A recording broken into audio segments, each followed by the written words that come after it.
तर राजकीय अभ्यासक राजेश कोचरेकर यांनी या विषयावर काय भाष्य केलंय ते पाहूयात। शिंदेच्या विरोधात जर याचा निकाल लागला तर मात्र एकनाथ शिंदेंना या अडचणीच्या दिवसात याचा खूप मोठा फटका बसू शकतो आणि उद्धव ठाकरे की ज्यांच्या समोर आता संपूर्ण सगळा राजकीय काळोख दिसतोय त्यांना एक प्रकाशाची वाट दिसू शकते। इतकं या निकालाचं महात्म्य किंवा या निकालाचं मोठेपण हे दोघांसाठी ठाकरे आणि शिंदेसाठी तितकंच महत्त्वाचं आहे, कारण या निशाणीवरच सगळा खेळ आहे।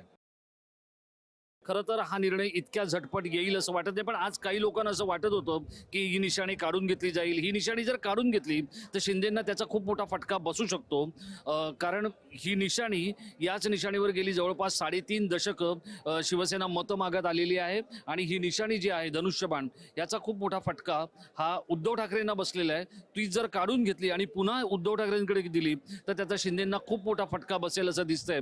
पण आता ऑगस्ट महिन्यातल्या सुनावणीतही फारसं काही होईल का, त्या दिवशी काही निर्णय होईल का, याबद्दलही अनेक विधितज्ञ जे आहेत ते साशंक आहेत।